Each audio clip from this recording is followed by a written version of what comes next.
I guess there's no more denying it.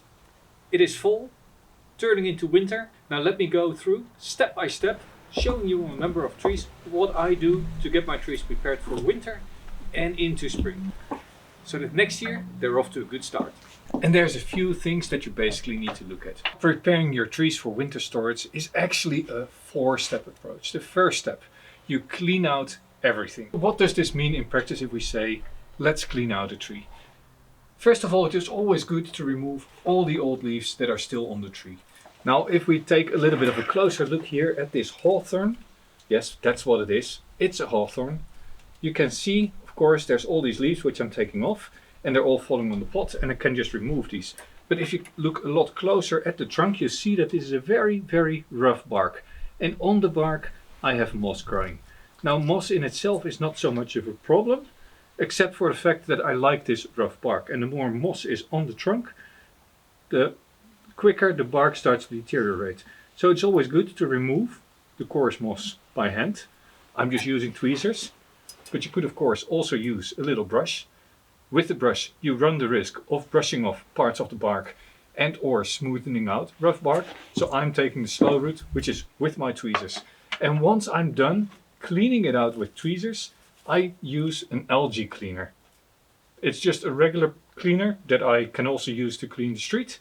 I dilute it as on the package, and I take a little brush and I brush it over the trunk. That will reduce moss development and algae development over the next 6 months. And in 6 months time, we're in spring again, and then I'll check the tree once more. The second step, you prune back, just a little bit. There are some very long branches like this one, and it's extending too far. And I'm just going to reduce these sort of branches. Also here in the top, the tree is really starting to grow out. And I remove all these areas that I say, okay, I don't want this to grow out any further. But keep in mind, some trees, like this hawthorn, flowers on the branches of this year. So the flower buds are already in place. Therefore it's always wise to not prune these all that extensively in early winter, but to wait until it has flowered in spring and then you prune them back. Now when it comes to pruning branches, I try to avoid making big cuts. And if I do have to make big cuts, I try to leave a little bit of a stump. Then that can dry in and won't affect the tree all that much. So I'm not going to go flush, I just leave a little bit, and this I can clean up in the middle of spring. Some of these branches have gotten overly heavy. Here is a little dead portion from pruning. This I want to remove at some point, but I think I want to go a lot deeper, and I'll do that in spring. Here there's a knuckle, I can remove the knuckle, but once again, leave a little bit of the tree. This tree, of course, it now has very, very nice foliage. Gorgeous color. This means the tree is now taking all the nutrients that are in the leaves, particularly the chlorophyll, and they are taking it back into the plant. That is what in fact causes this discoloration of the crown, the absence of chlorophyll. Normally chlorophyll would reflect the green light, would take up the red light. Now without any chlorophyll, the red light is reflected and there's no green to reflect because there's no chlorophyll. That's why they are red. So the tree doesn't actually make the red in fall. It's always there. It's just one of the colorants in the leaf. When do you do these activities? What is fall when it comes to a plant? This Zelkova shows exactly what the optimal time is. The leaves still have a little bit of green in them, but they are starting to fall naturally. Most of the leaves are yellowing or brown. This is a stage in which the plant is very, very active. It is growing roots. It is establishing the branches by hardening and lignifying them. So if we now change the position of branches, they will establish quite easily. And over the course of winter, they will really set in place. The third step, you wire out the tree. Right now, the branches are still full of moisture because they were, until a few weeks ago, actively growing. So right now, they're still pliable. They are not as brittle as they are in the middle of winter. And applying wire now will put them in place. And over winter, as these branches harden further, they will set so that in the middle of spring you can unwire and they will stay in place. Don't make branches that are too extreme. In the middle of winter, these can still get damaged. Now this Japanese maple I already pruned a little bit ago. Now the foliage is also almost fallen off completely. And this is one of those trees where pruning and wiring in fall is really, really a great idea.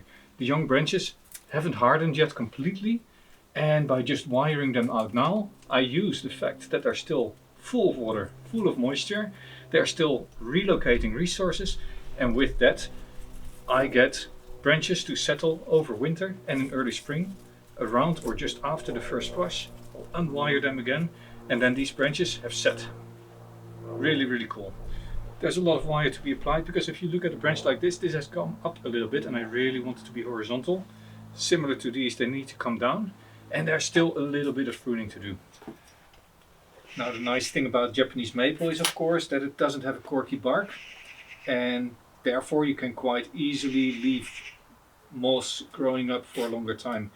The moss does however attract all sorts of insects, and the insects in itself are chased again by the birds. You can hear the birds in the background in my videos all the time, and they dig up whatever is in the pot.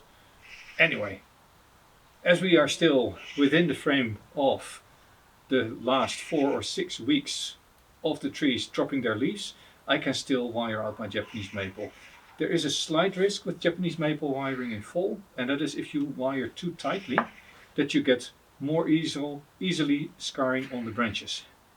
On the other hand, the branches are now nice and flexible. You can still move them in all sorts of angles, as you can tell, and therefore you can do a very, very precise styling if you wanted to. During the pruning back, what you'll find is that there's spots like this one. There's a side branch here, and there's the main continuation branch, and here at the base there is little branches that have formed. This is a very, very good sign. It's back budding, but it also means that your tree gets too many branches on one spot. So I rub off all the buds that I don't need. This one I'm going to leave because it might make a nice side branch. This one I'm going to leave as well, because here I can actually use a side branch, but all these knuckles where there's multiple branches I remove. Similarly here you see there's a 3-way split, and I have 2 options for a 3-way split. I can either remove one of the side branches, or I can remove the middle branch. Now in this case this is actually not a self-evident choice, because these side branches are actually long enough to take over from the continuation, but the angle, they're both at almost 90 degrees, and that makes it less interesting. Now if I go to the back, this branch sits on the front for you and not on the back, and here in the back I don't have any side branches, so for me that means that this one is going to go. At some point I might actually want to replace this branch, because you can see here, this is the sort of scarring that you can get if you leave your wire on too long. I'm going to ask you, do you actually get notifications that I have new videos? If not, consider subscribing to the channel if you do like my videos. That way YouTube knows that you actually like my videos, and they spread further. It helps me in reaching more people. Also here at the base you can tell there's lots and lots of little buds that have formed. And I'm going to just rub all of these off. I don't want a lot of inner branches here, but it's a very good sign. It means that this tree was open enough over summer so that the tree decides I'm going to throw little branches on the inside. Now I often combine the wiring and the pruning, because as you remove buds and little side branches, you might as well just straight away take a piece of wire and slap it on there.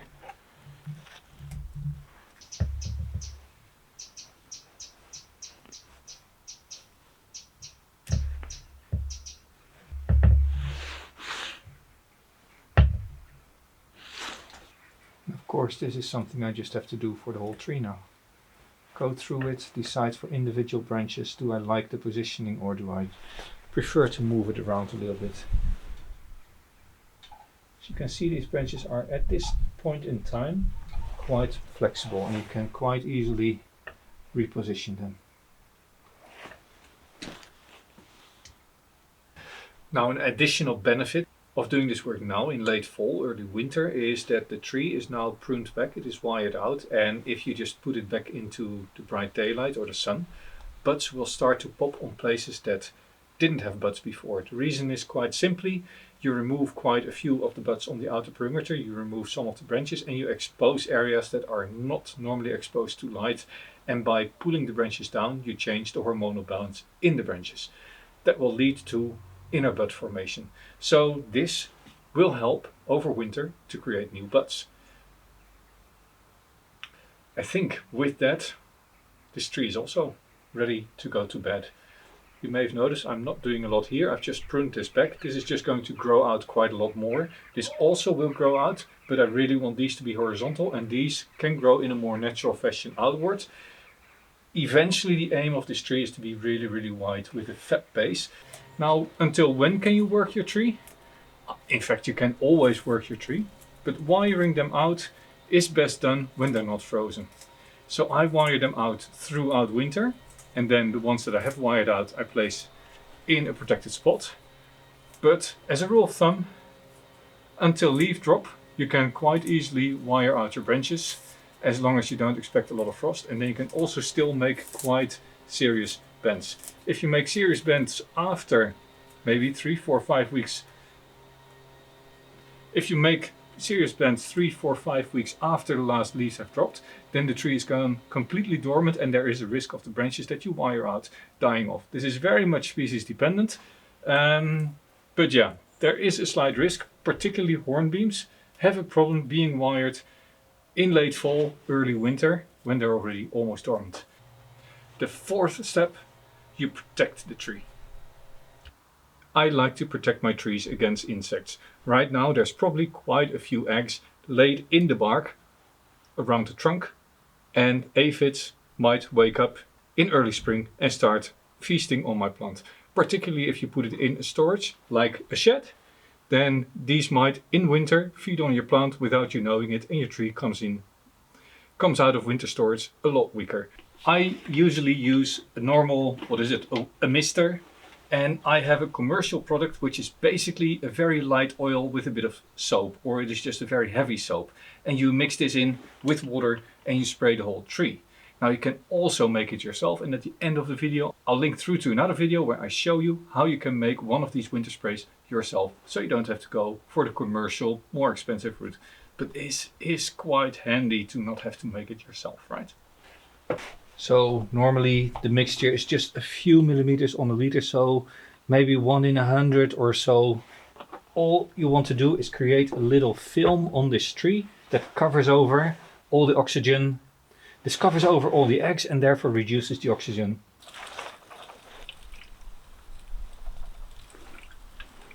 Make sure you grab all the rough bark, because that really is what you want to hit. This spray works the best if it is left on for 1 or 2 days. So this just stays inside now to dry up, and then yeah, it can go outside again, or you can move it directly into your storage area.